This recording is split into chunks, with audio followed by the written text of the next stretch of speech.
Hello, I'm James. This is Autumn, Hi. and we're back. So, today we're going to talk to you about a lost highway.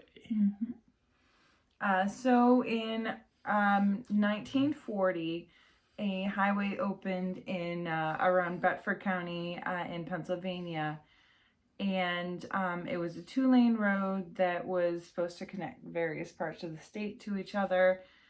And unfortunately, 2 lanes was not enough to handle all the traffic that was involved in that area. Yes, so originally it was started as a railroad line, and that was a failed venture by the Vanderbilts. So, they had this area already carved out for a road, and they converted it into an actual highway for vehicles in the 40s. And it began in 1938. They completed construction in 1940. And this highway actually closed down in 1968 because it wasn't good enough. So it officially closed down in 1968 because they made a turnpike that was more reasonable for the amount of traffic that was going through that area. Right, so it was a utilized road. Vehicles actually went along it. It was part of the PA turnpike system until then. But basically, they made the new turnpike and they bypassed this 13-mile stretch of road. And once they did that, they weren't entirely sure what to do with this road. They were trying to determine whether they should demolish it or leave it as it was, or what exactly to do with it. And because of that, they just kind of left it. They left it for years and years until 2001, where it was bought by the state of Pennsylvania in order to be used as a hiking and biking trail. So they started the project but never actually finished it. In 2001, they did the bike to trail something, I don't know. It doesn't matter. They never finished the project. Thanks, PA. You're awesome. I love you. Okay, so what happened between 1968 and today? So today you can go to this area of stretch of road, and it's been graffitied up over the years. Like It's crazy. been used by various institutions. So it's been used by highway safety to train snow removal. It's been used by military for training purposes. It's been used by you and me to just go check out a part of road.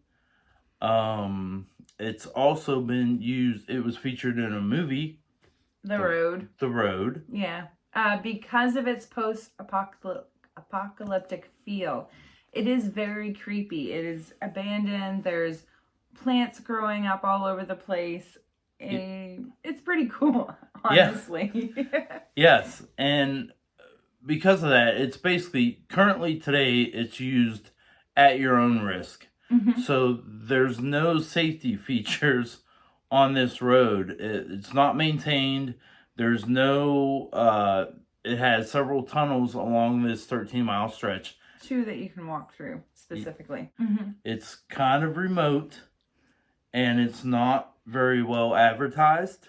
Right, but it is super cool, and it's a good trip to visit. It's like a day trip. I wouldn't, plan an entire vacation around this road, but it's a very fun. It's 13-mile stretch. We did not do the entire 13-mile stretch. We ended up going like later in the day, not planning things out very well. Yes. So because of that, some safety precautions. Bring plenty of lights with you. So there's no power in these roads. You're going through the tunnel, and it's a fairly long tunnel. By the time you're in the middle of it, you can barely see either side, and a light source is a necessary thing.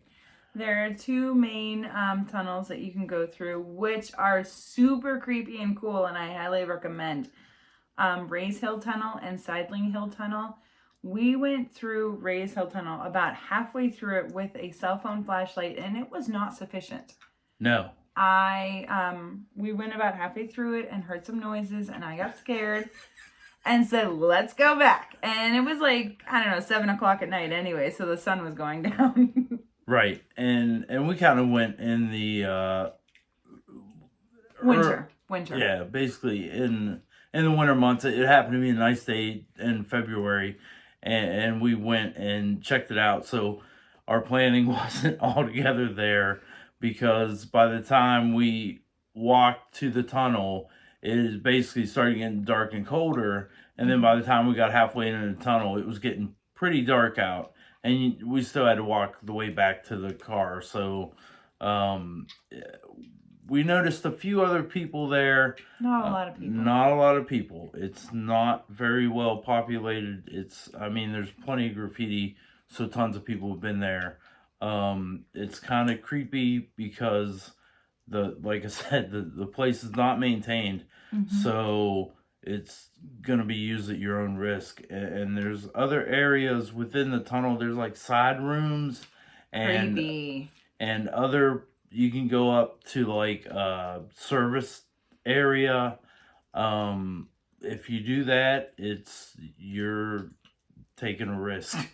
So yeah, it's beautiful in its own way, and it's a trip that I highly recommend taking, especially if you're nearby. Go check it out. yes, it's a super cool area. It's very scenic. Beyond that, I mean, you're taking a walk down an abandoned highway that was used, so that part is super cool. I mean, 57 Chevys rolled down this place, and I mean, it's cool. If they can do it, so can we. So the only recommendation I have, because while it is marked, it's not well marked. If you're gonna go, take GPS coordinates, which he's about to read off to you. Yes, so basically you need these GPS coordinates to find the area to park to get to the entrance. And these are 39.999862 by 78.228380. It's not easy to find, and it's kind of out of the way. So, yeah. But it's super cool. Super cool. Recommend going to visit it. That's pretty much it for us. Yep. And Sheldon. Thanks so much if you watched to the end. If you're a subscriber, we love you. Go out and explore. There's tons of stuff around you that you can check out. Bye.